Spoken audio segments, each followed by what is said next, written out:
Hello, this is Joe Folkman, and welcome to another Zinger Folkman webinar. I'm here with my colleague Joyce Palovich, and we're going to talk today about bold leadership. Several years ago, one of our friends, Kevin Wilde, came to us and he asked me, he said, "Do you know anything about bold leaders?" And I said, "What's a bold leader?" Well, and he said, "What do you think it is?" And I said, "Well, I think it's kind of, it's people that push hard and take risks and do." And he says, "Yeah, that's kind of it. I mean, we haven't really defined it yet." And so, like we always did, we went into our database and we looked to see if we could understand a little bit about bold leaders. And we did that, and we found there was a wealth of information there. And we're going to talk about that today, give you an overview about bold leadership, and actually introduce you to a new training event we have around helping people become more bold. And Joyce, why don't you start us off by telling us a little bit about what is bold leadership? The first thing that comes to my mind, Joe, when we first started talking about this was, why be bold? I mean, do I want to be bold even? That's a pretty strong term. And is that something I even see myself as? And do I want to be that? So along the way, we've started to ask other leaders in some of our sessions and workshops and so on, when you think about bold behaviors, what comes to mind? What kinds of things come up? And so we're going to show you a list of things now that typically come up in these sessions. And you can start to see here some of the things that people say. They talk about, expansive thinking and unconventional ways of thinking. So people who kind of push those boundaries. They talk about people taking risks and encouraging others to take risks. They talk about people who will speak up in a meeting or say something, and sometimes even take a position that's contrary to what other people are thinking. And sometimes in front of even senior level leaders, they're really ready to kind of put themselves out on the line a little bit. And so as we kind of collected all of these behaviors into a group, we said, well, okay, if we had to define it, how would we define it? And so here's our definition. When we're talking about bold leadership, this is what we mean. And I want to call out a few words here that, for me at any rate, really help me understand what we're talking about. So influential behaviors that push boundaries. We're talking about leaders who can influence others. Having a strong, immediate, and positive impact. So, we see some bold leaders who don't necessarily have a positive, they might have a strong impact, but not necessarily a positive impact. So we want to say bold leadership means it's strong, it's immediate, and it's positive, and it affects both people in an organization and organizational outcomes. It doesn't exist just as a personality thing. It really is driving towards good outcomes in people. And so, Joe, I guess let's go back to Kevin Wilde's question. Can you even measure it? What have we learned about how we can measure it? Well, and that really brings up another question for me, Joyce. If you think about 50 years ago, were organizations looking for bold leadership 50 years ago? Probably not. I don't think so. I think they were looking for lemmings, for people to follow, and people to stand in line and not shake it up and not push the boundaries. And so as you think about this whole idea of bold leadership, I think it's something that's come into its own, and it's become a real important topic for most organizations. People don't want followers. They want leaders. They want people to push boundaries. They hire you for your intelligence, not how much you can lift or just following orders blindly. I think most organizations want that. Now, if you don't, this is not a topic for your organization. Right. But most organizations, I think one of the reasons that we're hearing this from companies that we're working with is they're recognizing that they played it safe a little bit too much, too long, and they've got to push those boundaries a little bit. Well, and what we did is we went to our database and we said, okay, how could we measure bold leaders? And so here's the items that we found. We did a lot of analytics on this and said, well, does this separate people out? One of the items we had talked about challenging standard approaches. That seems pretty bold to me. Another one talked about creating an atmosphere of continual improvement, not being satisfied with, the standard stuff, sort of pushing beyond that and doing more. Another one talked about doing everything possible to achieve goals, so that push hard and get things done and make things happen. There's another item that talked about getting others to go beyond what they originally thought possible. So, getting people to exceed expectations, not just meet expectations. Another item then took a different gist around energizing people to take on challenging goals, sort of creating that energy in people, quickly recognizing situations where change is needed, and finally, having the courage to make needed changes. These 7 items, as we put them together as a group, they seem to create this image of people that weren't following, they weren't sort of standing still, they really pushed the boundaries. And so as we looked at that, we thought that was boldness. And it passed the sniff test for us in a lot of different ways in terms of helping us to understand that. One of the things that's been confusing to people as we talked about this topic of bold is Joyce talked about it in the definition, and she said they create positive outcomes for people. And there's some bad, bold behaviors. They all start with A, by the way, the bad, bold behaviors. Easy to remember that way. Right, the 3 A's, aggressive, autocratic, and arrogant. I've known a couple of bold leaders like that, Joe. I don't know about you, but I've known some. And you say they're bold. You look at them and you go, wow, this is really bold. But in our view, that's bad bold. And that's not what we're talking about here. And just to validate that, we looked at leaders who were at the 90th percentile, in the top 10% on boldness, and we isolated data on 8,000 leaders. And then we looked at some of the behaviors they demonstrated. And look how they're different from this aggressive, autocratic, and arrogant. They were skilled at getting people to stretch rather than demanding that people stretch. So they were persuasive around it, not sort of forcing people or demanding that people do it. They constructively challenged others, not demanded or forced people, but they had constructive, challenging questions for people. And then they inspired. They got people excited about things as opposed to force this kind of aggressive thing. They were willing to help people, took the time to help people understand, and they found ways to improve ideas.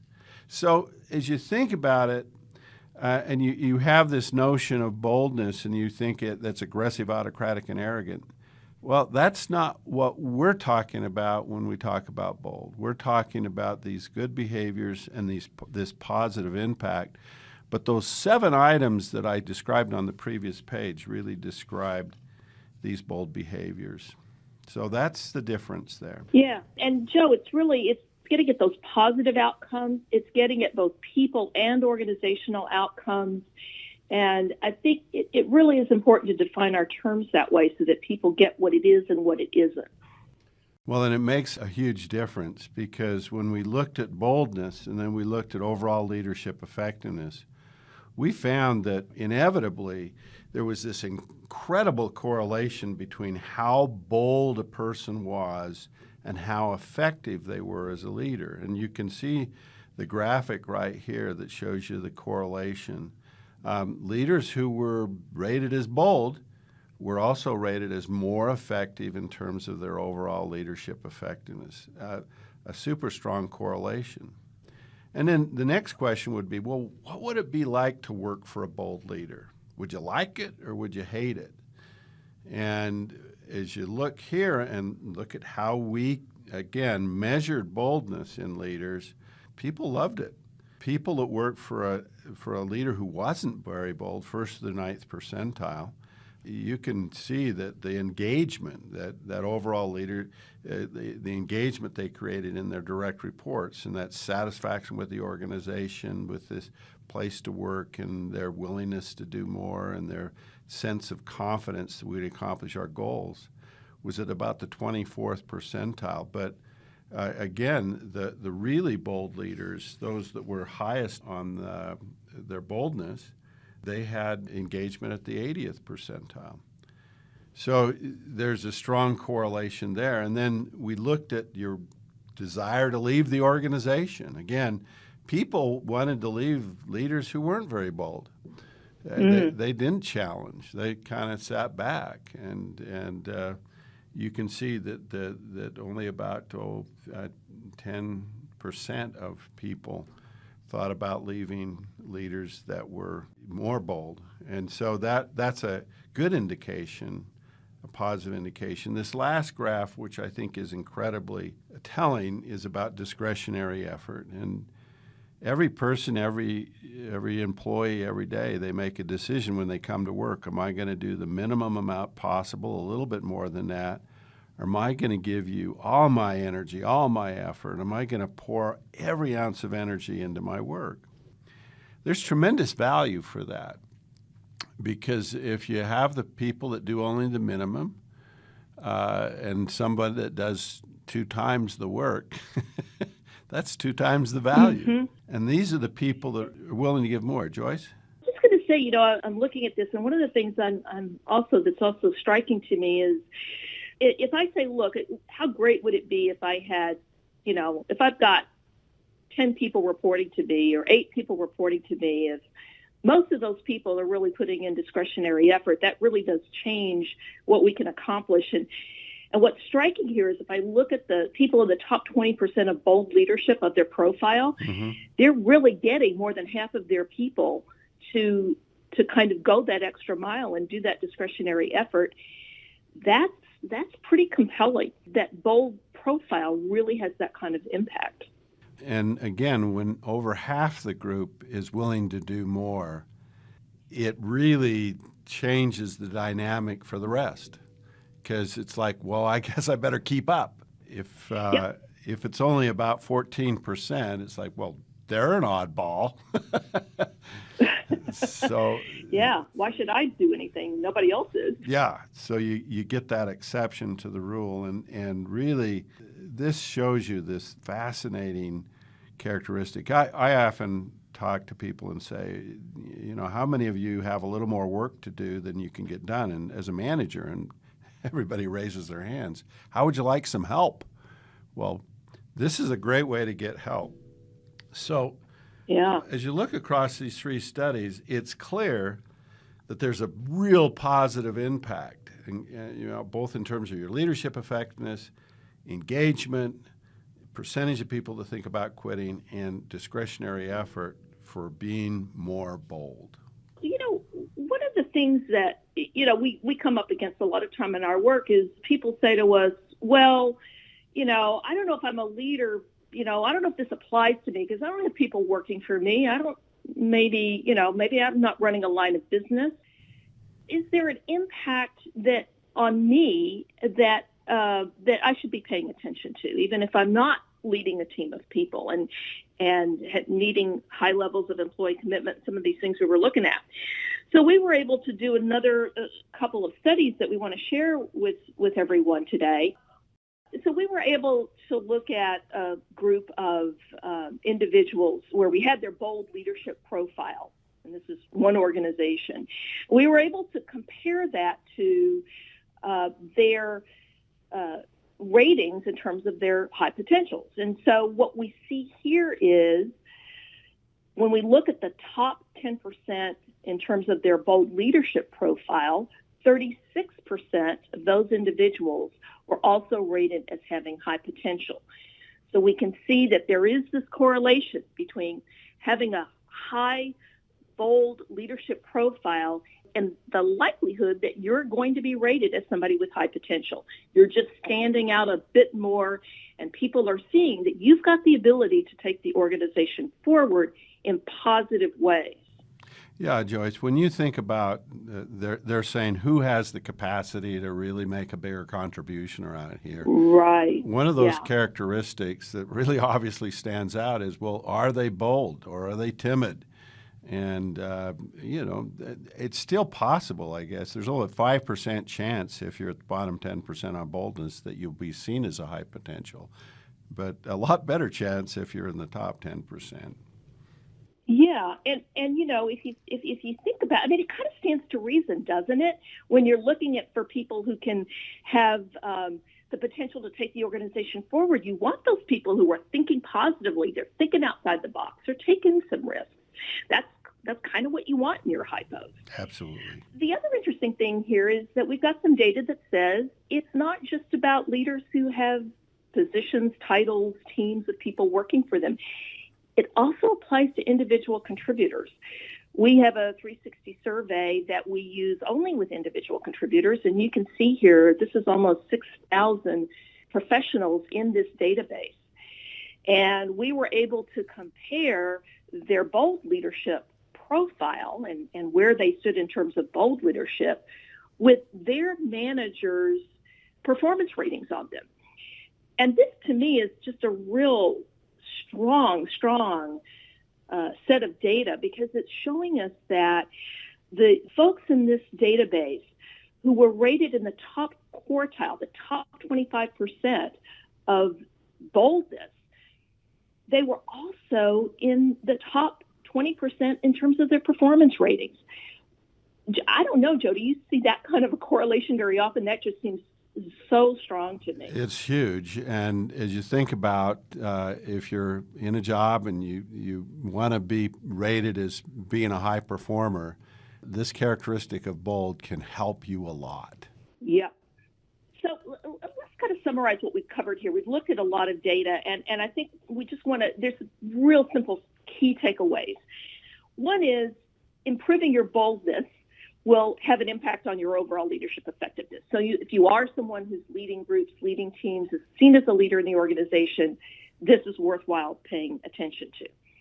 It's going to have an impact as well on your team. It's going to increase overall engagement and retention, and probably most importantly, discretionary effort. People will want to go that extra mile for you.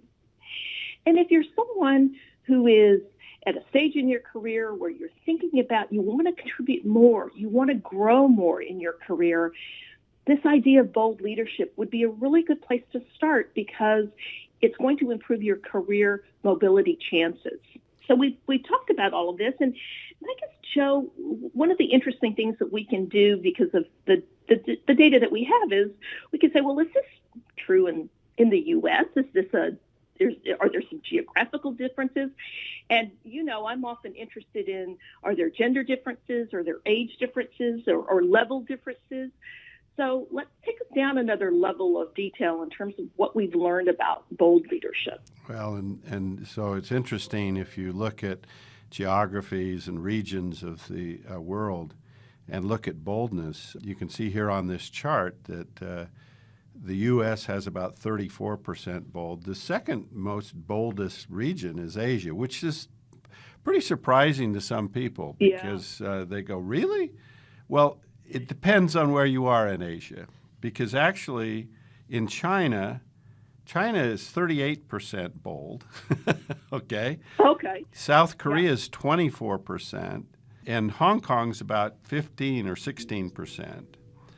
But if you look at Japan, where, again, culturally being bold is not being viewed positively, standing out is kind of against the norm, there's only a 6% chance of being bold. So it depends on where you are in Asia, but keep in mind that our most bold nation right now in our database is China. And you don't have to spend much time in China to discover that's really true. We see a lot of bold leadership there. Again, you can see that go down. Europe tends to have the lowest percentage bold, and again, the countries that come in our lowest percentage bold are the Netherlands, New Zealand, and Norway, with fairly low numbers. So who's bolder, men or women? Well, Here's an age-old question. And we looked at 32,000 men and 18,000 women. We measured their boldness, and it turns out men are about at the 50th percentile, but women at the 53rd percentile. Now, is that significant, Joe? I mean, that is highly significant. Okay. Partly because of our huge numbers there, but let me show you another view of that data as you look at age. And as you look at that, at a young age, men and women are about the same. They wouldn't be statistically significant. But like all our data says, that something happens when women turn 40. I don't know what that is, Joyce, but it's... I think I've turned 40. I don't think I'm going to share that secret. I might just keep it to myself. But men decline significantly on their boldness, and women improve, or they maintain a fairly high level of boldness. And so that difference really comes about as people age, and we see that big difference in men and women. And if you look at this across different functions, it's fascinating because some functions that tend to be male-dominated functions like research and development or information technology, IT, or facilities management, you can see that the women in those functions tend to be really much more bolder than the men.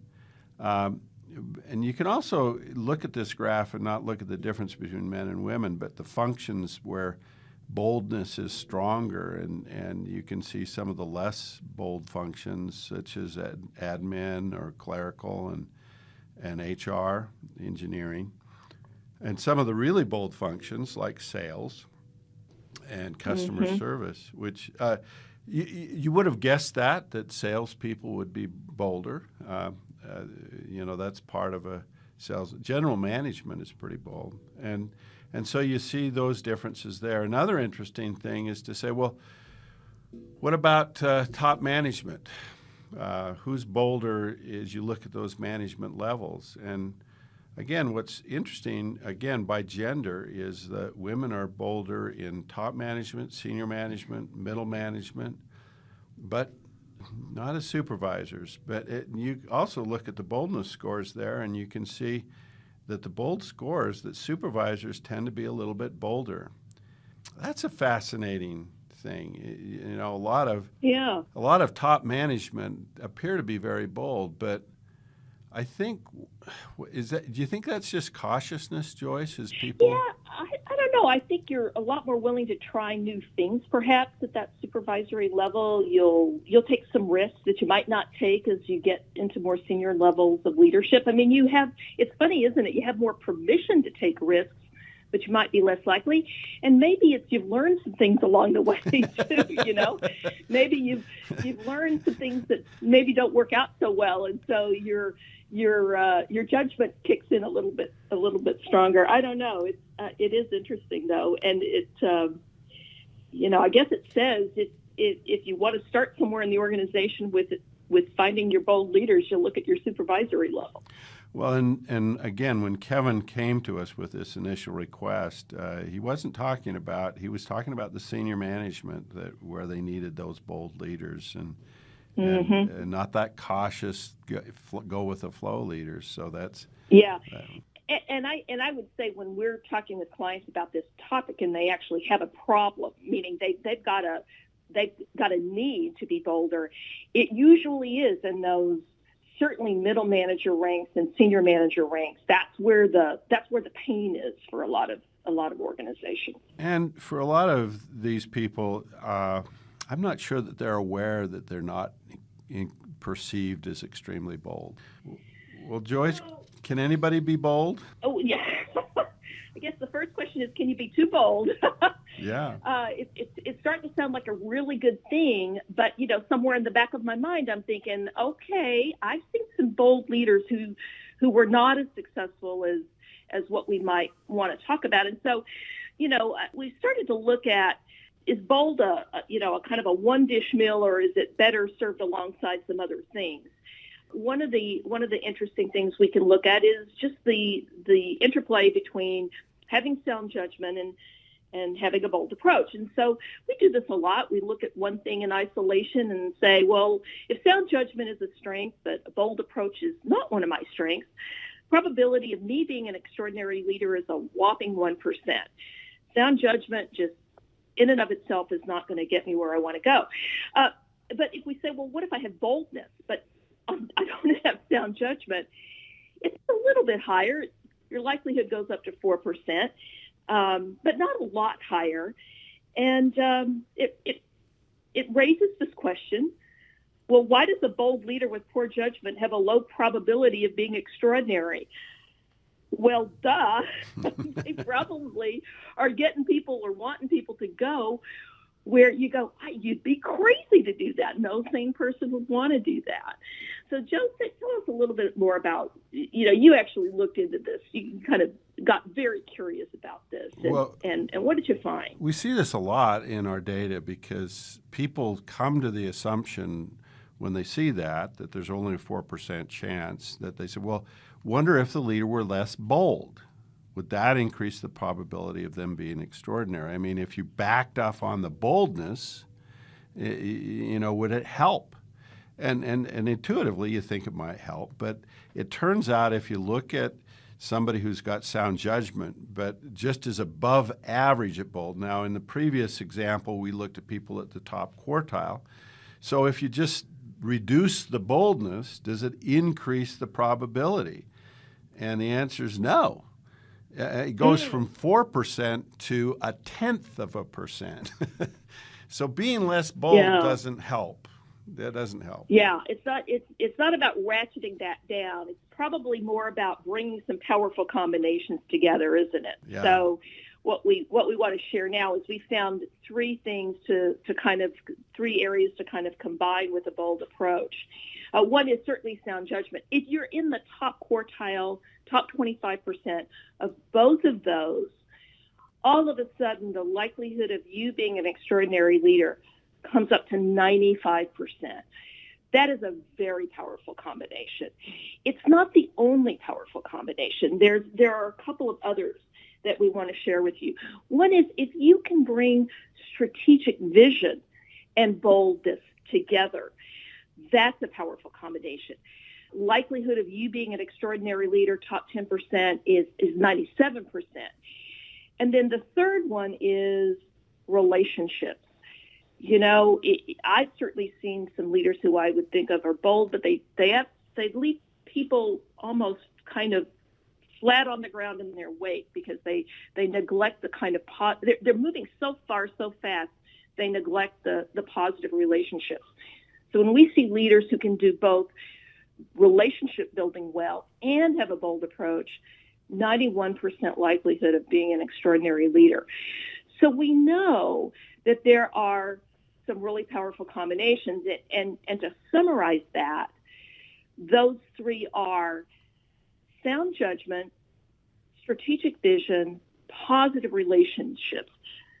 Combining those with bold leadership is really what's going to get you into that extraordinary category. And it raises the question then, well, which ones of those would be right for me? Which ones should I focus on? How do I make sense of all of that? What does all of this tell us? Yeah, and it really did for us as we did the research on this. We thought, let's help leaders be more bold. And that's good, again. But if you think about it, and if you think about, well, what's the message from this research telling us? If you aren't very bold and you're really reasonably skilled at some of those other skills, we'd strongly encourage you to increase your boldness. That's going to help you because, again, this ability to be bold really is very, very powerful. Now, on the other hand, let's say you're reasonably bold. You are taking risks. You're doing those things. Maybe, and it's very possible in this case, that your best approach would be to build the powerful combination, to take that boldness and accentuate it with one of those three skills, either the ability to build relationships, the ability to have more strategic vision, or to use sound judgment.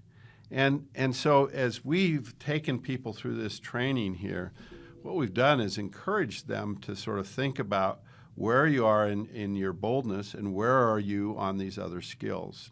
Now, to assess that, we've actually created a self-assessment called the Influence Preference Assessment.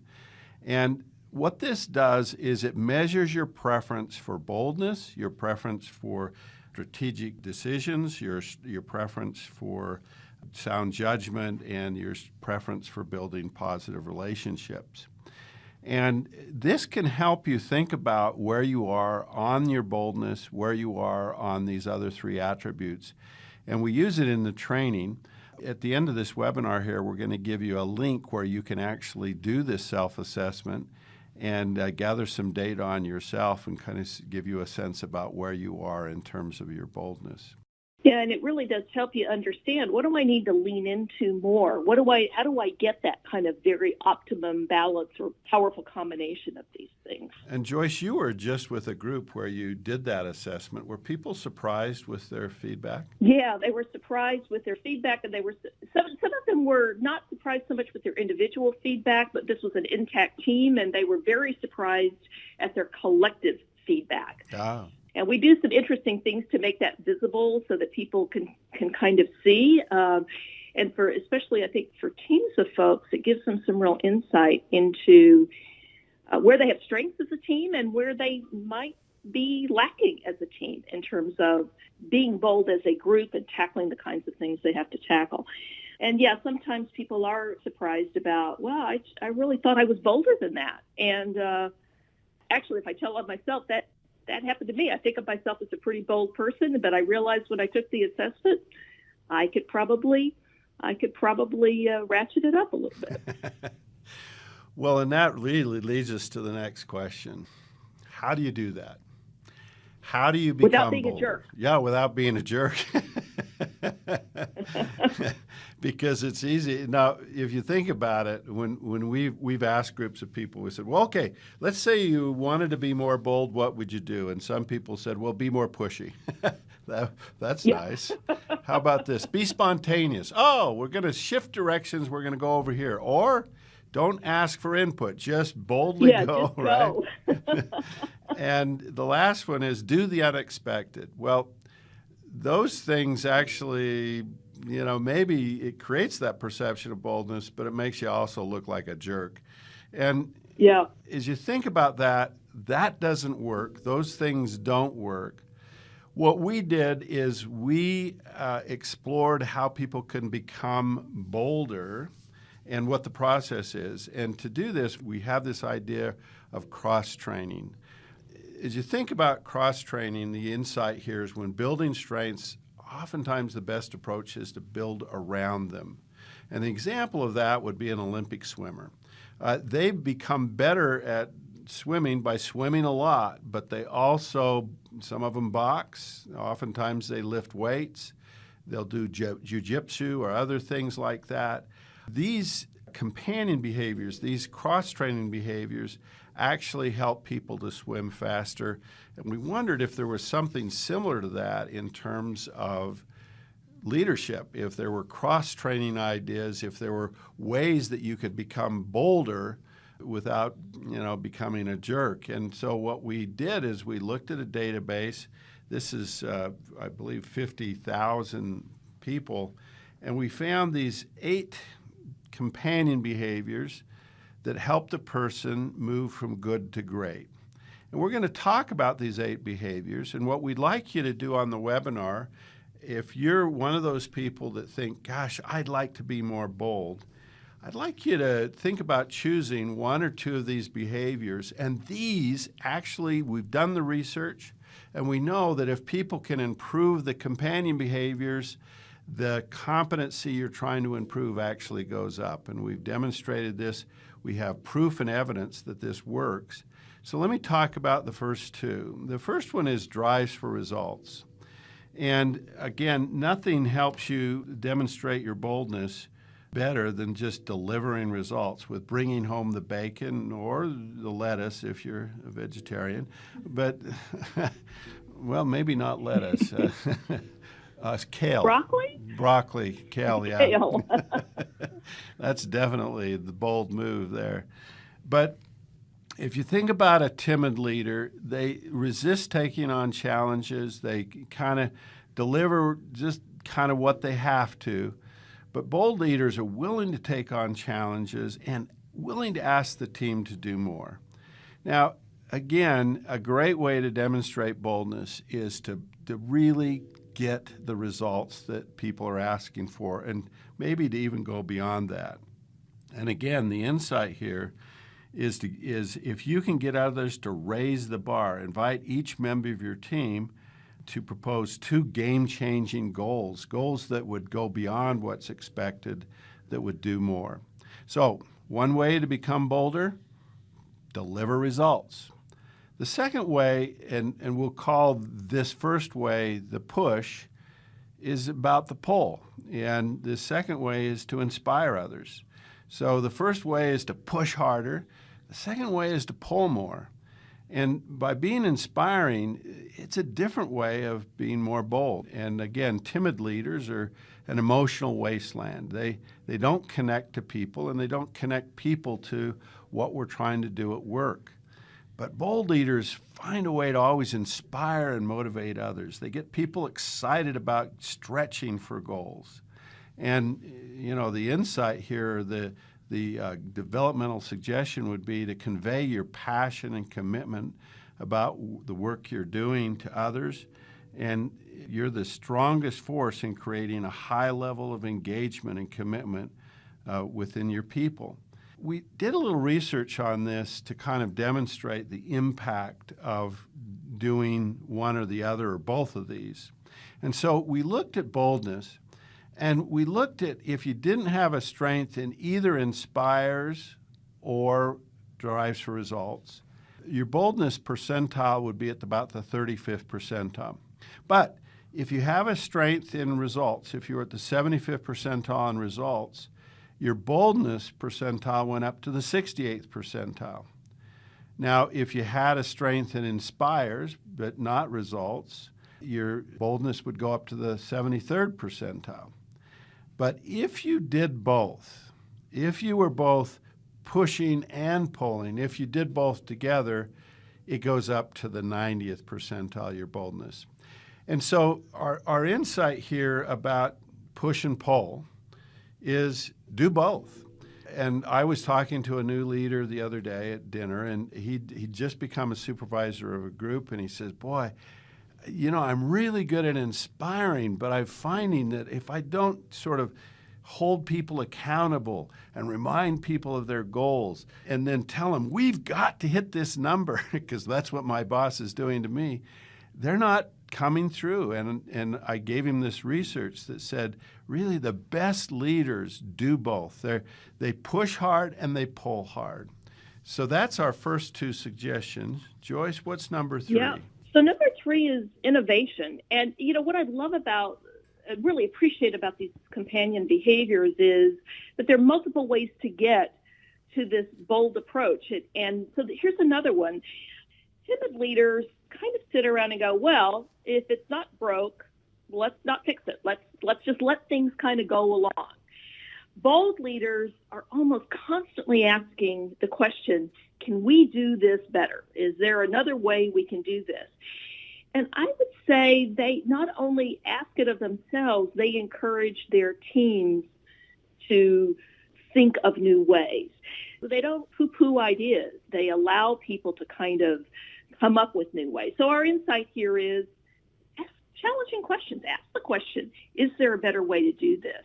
And get everyone thinking that way and encouraging one more idea that maybe somebody hasn't thought of.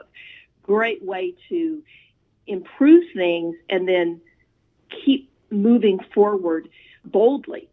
What else, Joe? Another way is to become a champion. I know so many times I'm in meetings and they ask for a volunteer. You know, I slump down in my seat. You've already got enough to do, probably. You know, right? and I think, could I become invisible here, you know? But bold leaders volunteer. They raise their hand. They take on challenging goals. They take on difficult assignments, and they're willing to do that. I mean, this one seems really obvious to me, that if you want to be bolder, then become a champion, raise your hand, do something different. Do something. The other one, the next one is don't lose sight of the strategic perspective, and don't let those around you lose sight of it either. And somebody said to me when we were talking about strategic perspective one time, they said, "Have you ever worked a jigsaw puzzle?" And I said, "Well, sure. I've worked a lot of jigsaw puzzles."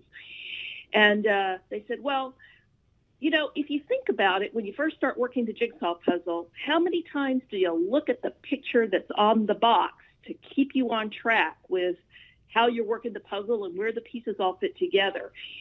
And, we forget sometimes when we're leading others, leading teams or parts of organizations, that we might have that strategic perspective well in our minds.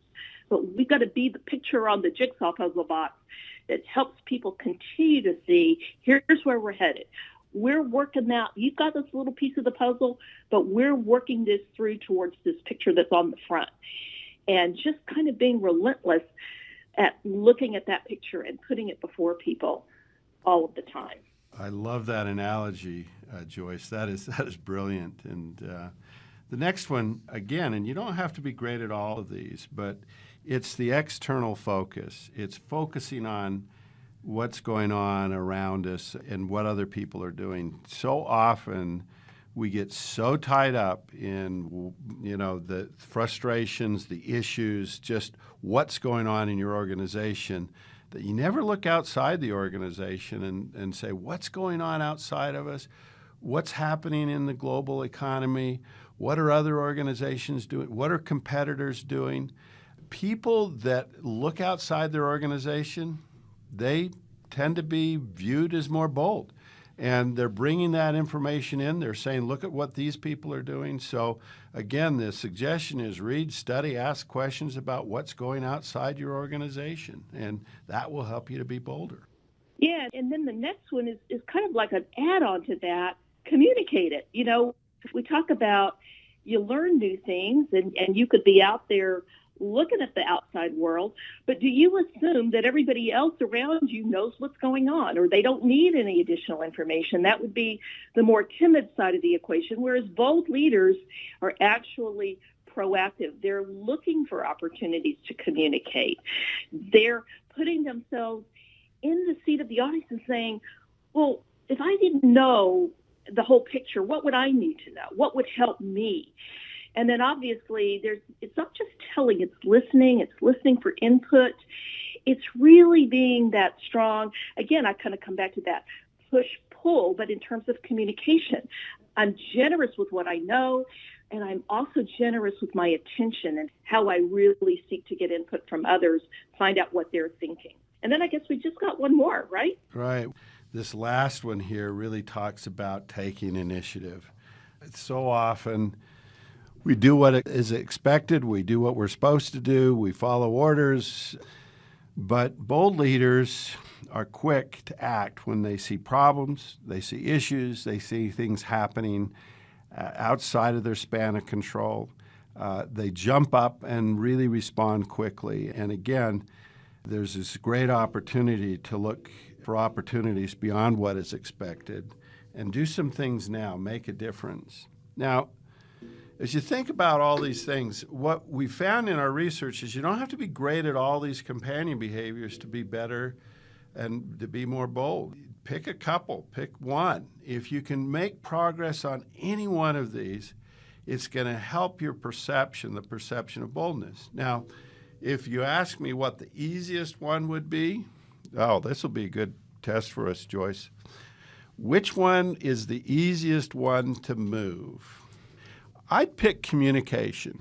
We have some good data to say that it's the most malleable behavior, and it's the easiest to change. Joyce, what would you pick? Or would you pick the same one?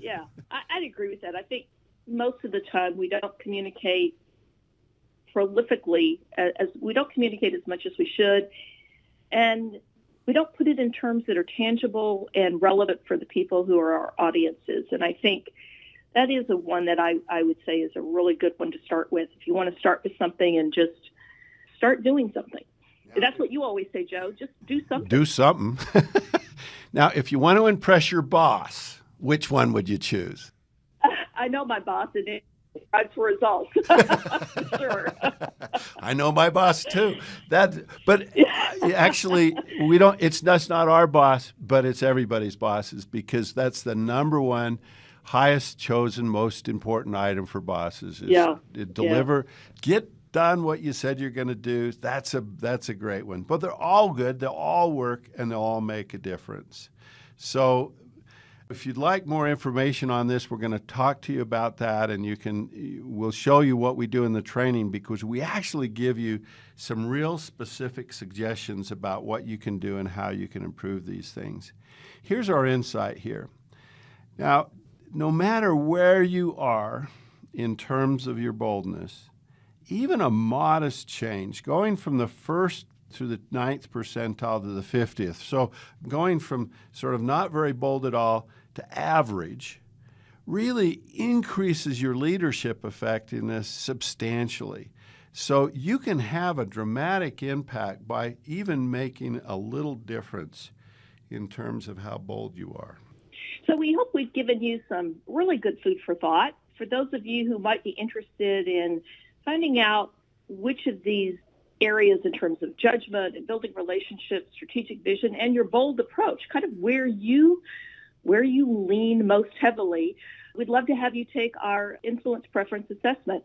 You don't have to copy down this long URL. We'll send you a link in an email as a follow-up if you're registered for this webinar.